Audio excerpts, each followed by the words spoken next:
Books, books, books, nothing but books.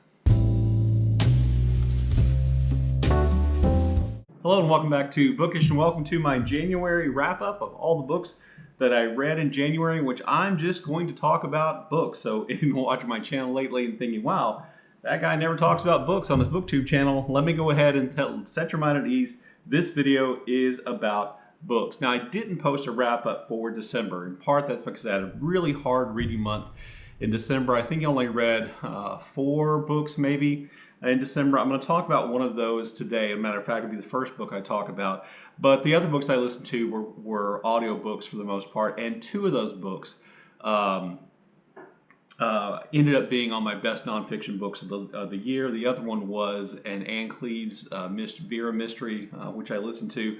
Did a lot of driving back and forth to visit my mom in late November and December, so I got a lot of listening done. So there are some audiobooks on this list. Quite a few audiobooks on my list and quite a few physical books. So let me just go ahead and get right into the books by talking about the book that I wanted to mention that I read in December, and that's Memoirs of Two Young Wives by Honore de Balzac. Balzac is my icon character here on my channel, and you may know that I really enjoy Balzac's work. I bought this book. It's an NYRB edition. I bought this book a long time ago and just never got around to reading it. In part, that's because every time I picked it up, I just could not get into it. And it is essentially a book that lives up to its name, The Memoirs of Two Young Wives, with the exception that it's not really memoirs, it's letters that they write back and forth to one another. And these 2 young women had gone to a convent school together, and both had essentially come out of that convent school with very romantic ideas about marriage and the life they would lead and the rich men they would marry. One of them gets married almost immediately to a man, who has some land and some position, but he, lives a provincial life. And he is far from what the other one of the young women thought that she and her friend should marry. The other young woman comes from a more affluent family, a family with position, perhaps without as much money, and she has a position, and she is determined to marry somebody, who will literally be like that, knight in shining armor type character, and she'll live this incredibly cosmopolitan life of wealth and luxury and, fancy clothes and all those things. And she is a little bit dismissive of her friend's marriage. And so what we get then here is we see the evolution of the relationship between these 2 women to one another.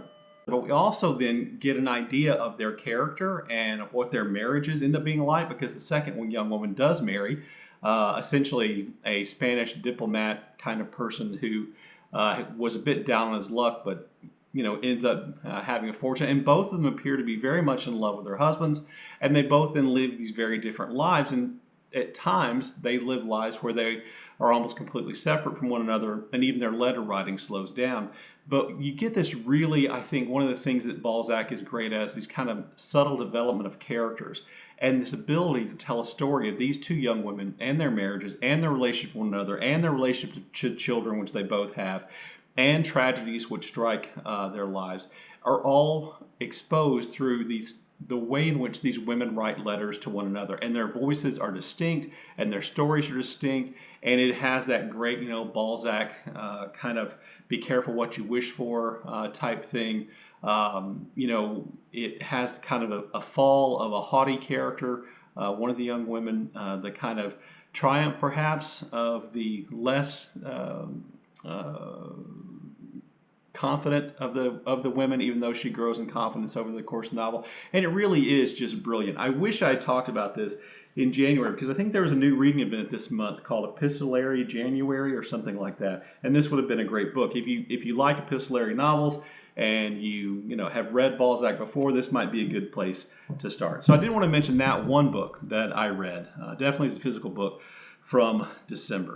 The first book I read in January was this arc of Cool Machine by Colson Whitehead. If you watch my channel, that I have read a fair bit of Colson Whitehead's books, and that he is, one of my favorite American authors. I think one of the great American authors still writing and producing books today. I was contacted by the publisher, offered this, ARC, this advanced reader copy of Cool Machine. This book is not due out until the summer, but I did want to go ahead and review it while, I had a chance to do so right after I read it because I think it'd be fresher in my mind. This is the third book in kind of the Harlem trilogy, the Harlem series of novels that Whitehead has written, which focus on life in Harlem from the 50s up to more or less, I think we get through the mid 80s here, and how Harlem changes. And it views all this through the stories of a character named Ray Carney, who has married perhaps a little bit above his station, and who is always trying to work his way up to provide for his wife and his kids. He opens a furniture store, which in the beginning sells, secondhand furniture, but he slowly builds it into this really successful business. But on the side, he is a fence. In other words, he sells stolen goods for criminals for a return on the money, and that money is going to help him advance his financial situation, his family situation. And that plays out over the course of these three novels. So by the time we get to the third novel, we see Ray Carney, probably nearing the age of retirement. His kids have moved off. His wife has started her own business, a travel agency, and he is still kind of working occasionally in these kind of illegal activities. And that's really one of the things that happens in all three novels. We see Carney at various points in time engaging in criminal activity, escaping, being drawn back in, and so on. And that happens here again. What's different between this novel, Cool Machine, and the other two novels in the series, Harlem Shuffle and I can't remember the name of the second one, I'll put a picture of it up here, is that this one is really three short novellas that are all kind of tied together. They all kind of connect together across time in the 1980s. And each of the three features Ray, his family ties that might draw him back in, and this character named Pepper, who was a friend of his father's, who is essentially, a hired tough guy, killer, etc. He's not opposed to killing people, and he certainly has, but he feels, really close to, or he feels an obligation to Ray's father, who's dead, to help take care of Ray. And so Pepper is who Ray goes to when things go bad. There's a lot of Pepper in this book, and I think that makes it even more interesting, or even better. But it's really good. When the book comes out, I'll try to post again about this book coming out to kind of hype it up and get you to buy it. But you could pre-order it, right now if you've already bought the other two books in the series. I thought this was really good. One of the things I think is that Whitehead has done here kind of remarkably is he has kind of recreated Harlem of the 50s, 60s, 70s, and 80s. Like Joyce created Dublin in 1903, complete with billboards and movies and geographic references and bars and hotels that were real. He's kind of populated occasionally with real people and real events and real changes taking place in the city and in the area where Ray operates, lives, moves through, and it really, in addition to telling these entertaining stories, which are kind of like works of Chester Himes in The Real Cool Killers and other books, it kind of combines that with this kind of history, this kind of social history of Harlem, and these really engaging stories involving Ray Carney and his family and Pepper. And I just really enjoyed it. I thought it was great. Looking forward to buying a finished copy when it does come out in the summer. Okay, so that's the first book I read in January, and that was obviously a physical book, and I wanted to make sure I went ahead and talked about that. The next three books are all books that I listened to as audiobooks. Again, I did a lot of driving in January, so I listened to three physical books, all three of which are kind of detective story mysteries. The first two are books by Val McDermid. Val McDermid writes among other things, Val McDermid is a Scottish crime novelist who writes about a character named Karen Peary, who works in the Department of Historical Homicides, in which essentially she investigates really old, cold cases anytime there's new evidence that comes up about them. I haven't read the first book in the series, and these two books, Silent Bones and Out of Bounds, are not even in order. This is not one of those things that bothers me. McDermid does a great job of letting us know what Karen Peary is like and what she does and what department she works in and who she works with in each of the books. So I just picked it up starting with Silent Bones, which begins when a skeleton is discovered when part of the highway collapses during a big rainstorm, and that sets Karen Peary off on this kind of really intricate historical case involving, members of the Scottish upper crust nobility that touches on the Scottish independence movement.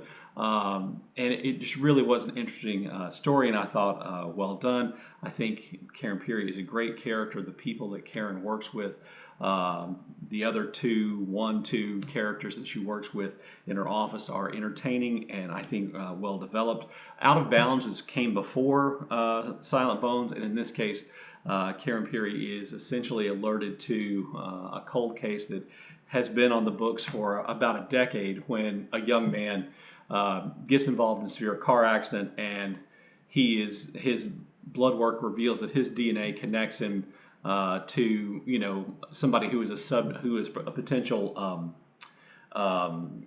suspect in this earlier case. And again, Karen Peary goes off and investigates these things. She's in personal danger. Just really good, entertaining. I didn't listen to it, and I listened to it and didn't read it, but I still call it page-turnery type crime fiction. And I'm a fan. I'll read all the Karen Peary novels at the very least. And then I also actually finished a series, and that is the Highway 59 series by Akkad. I finally listened to Guide Me Home, which is the third in the Darren Matthews novels about a black Texas Ranger. And his problems being a black Texas Ranger, his attempts to investigate the Aryan Brotherhood and racist organizations in East Texas. I grew up in East Texas. Today, on my way from where I live now to my mom's house, I drive through the community Akkad grew up in. And so, one of the appeals of this is that I know lots of these places. At one point, they actually go to Stephen F. Austin State University in Nacogdoches, which is where I went to college. So there are things that I might recognize, and that's great. But beyond that, Darren Matthews is a great, complicated character. Has a terrible relationship with his mother. His father died when he was young. He's essentially raised by these two uncles who don't get along. One of whom is a Texas Ranger. One of whom is a well-respected lawyer who teaches, or professor who teaches at the University of Texas.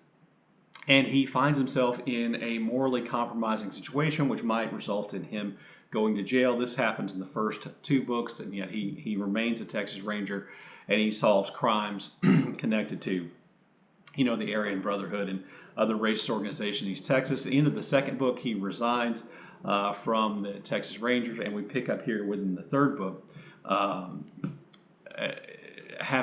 He's no longer a Texas Ranger.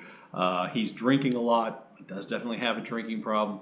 He's drinking a lot, and he is involved in a relationship with a woman who is a photographer. She's actually the former wife of one of the victims whose crimes he helped to solve in the second book, I believe, or in the first book. Anyway, and he comes back to the home where he's been living that he inherited essentially from one of his uncles, and his mom's there. And that leads him on a quest to find a missing girl and to figure out how all that ties back into his own family history and to other crimes that are going on, and to this weird kind of factory town community in East Texas, which replicates a lot of the old lumber communities from East Texas back, in the late 19th, early 20th centuries. And it's just a really good, absorbing novel, and Darren Matthews is a great character, and I enjoyed listening to that book thoroughly. Okay, so those are the three audiobooks I listened to, is that right?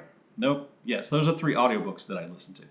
I also read an ebook, and that book is Edenglassie by Melissa Luchashenko. She is an Australian writer who is a member of indigenous population of Australia, and this book follows a dual timeline. One set in the early mid-19th century during the period of colonization, exploration in Australia, where we see a conflict between white settlers coming to this area of, I want to say, northeast Australia, and their encounters with subjugation of murders of,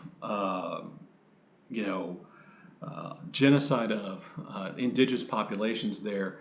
One of the stored timelines follows that process, so we get this kind of backgrounding in the history of Australia's treatment of its indigenous population, as well as in treatment of other immigrant populations mixed in there as well, and kind of the violence and the acquisition of land and the dispossession of these indigenous people, and then the timeline set in the modern day, following, essentially the story of the oldest, or what they believe to be the oldest living indigenous person, and her, I want to say it's her niece, who is essentially very stridently a member of an indigenous population in Australia, and defending that identity in the sense that you would defend an identity that had once been persecuted because you're taking pride in it. And it really does a lot in terms of talking about the relationship between,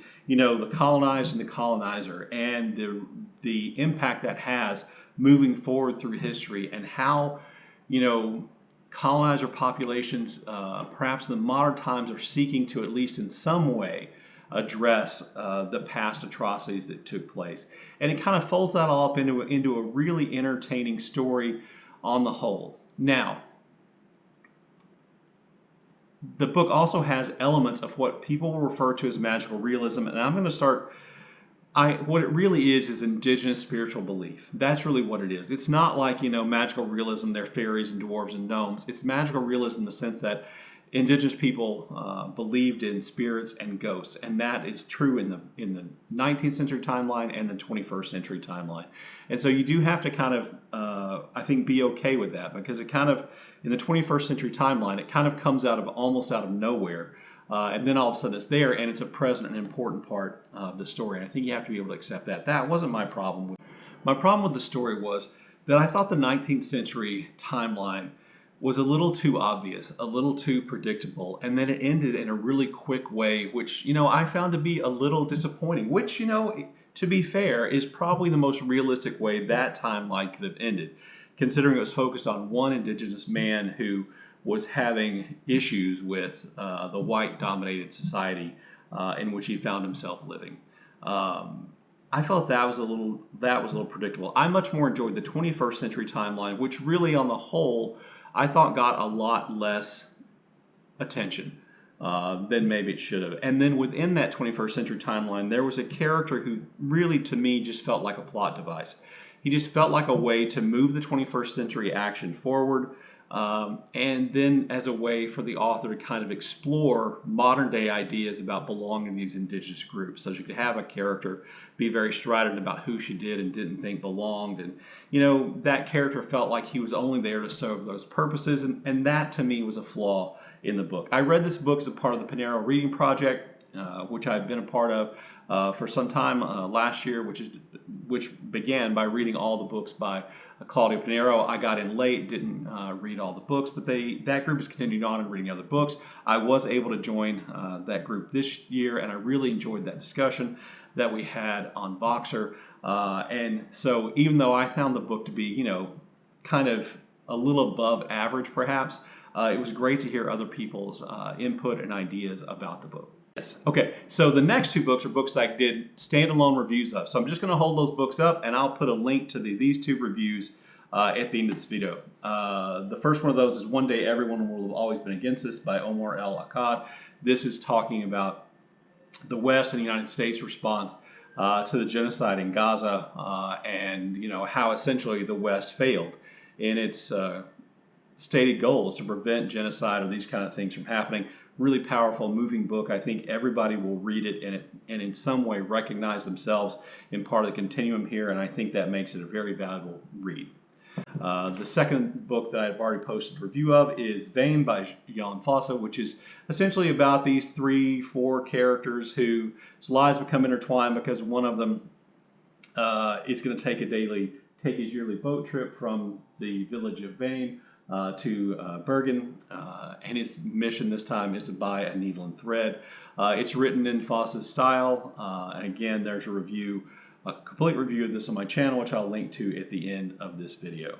That brings me to the next two books. I'm going to start with the one which probably might be the biggest surprise for people watching my channel, and that is Dungeon Crawler Carl by Dinniman. This is what is referred to as lit RPG. and that is that it is a book which is written in some ways to emulate the way in which role-player games, video games, work. So I found this book to be tremendously entertaining, really easy to read. Dinniman's style is not, he's not the greatest writer of prose in the world, but his prose is efficient, it's effective, it's funny, it's quirky. The way he creates the character of Carl and the cat, who's named Princess Donut, and their relationship is just amazingly well done. It is an action-packed story. It is a violent story, essentially, which begins when Carl has gone out to try to get his girlfriend's cat, Princess Donut, out of a tree, and essentially aliens take over the planet, and every building on the planet collapses. This forces the characters then, these aliens will then force the characters into underground maze, dungeon, in which they'll compete in what is essentially a televised kind of game of life and death, and whoever ends up surviving worldwide gets, the big prize at the end. You don't get anywhere near the end of this first book, but it is entertaining. It's really violent. I'm just going to tell you, it's a very violent book. Much like first-person shooter role-playing games are, but I found it to be really entertaining and really fun, and I will probably buy and read the second book in the series. The last book I read is another work of nonfiction, and that is When All the Men Wore Hats by Susan Cheever. It's on the stories of her father, Jon Cheever. Jon Cheever is one of the great short story writers, probably in English, but at least in American literary history. He wrote stories that were published in magazines like The New Yorker and other literary magazines beginning in the 1930s all the way up through the 1960s and 70s. In this book, Susan Cheever, who also wrote a biography of her father, which I've not read, Susan Cheever essentially looks at how Jon Cheever's life influenced 6 stories that he wrote, or really more than 6 stories, beginning with her, and her as a character of this young girl who appears in some of Jon Cheever's stories, and then talking about marriage and how his marriage to Susan Cheever's mother also affected his writing, his relationship with his brother, teaching, etc. And it's just really interesting. Now, it's possible that you have to have read some of Jon Cheever's stories for this to work for you. And this is probably a pretty niche book. But if you've ever read any Jon Cheever stories, you know anything about him, you'll know that he was a great writer of stories. But you'll also know that his stories oftentimes have a kind of a bizarre, almost macabre kind of ending or twist at the end, which is explored in this book. So the great thing about this book is that Cheever will write a chapter, like the chapter about Cheever and his brother, and then she will include one of Cheever's stories, which she references in the back, because at the back of the book there are 6 of Cheever's stories that she talks about. In the case of the one about brothers, there's Goodbye My Brother, there's one about The Sorrows of Jen, there's one about, anyway, it's just really, really well done. Cheever is a good writer. She, has worked on the talent that she probably, to a certain extent, inherited from her father, and he didn't think writing talent existed. She has worked through her difficult relationship with her father. You may know that Cheever came out as gay, or at the very least bisexual, near the end of his life, that he was an alcoholic, which made their home life at times a nightmare. He sobered up a few years before he died. He wrote a book called The Falconer, which is set in a prison. He taught in prison for a while, which won, I think, the National Book Award, and really kind of, made him the person, or really elevated his reputation. He wrote the story The Swimmer, which is in here, which was made into a movie in the 1960s or 70s, starring Burt Lancaster, I believe. And so he had all this success late in life. He sobered up.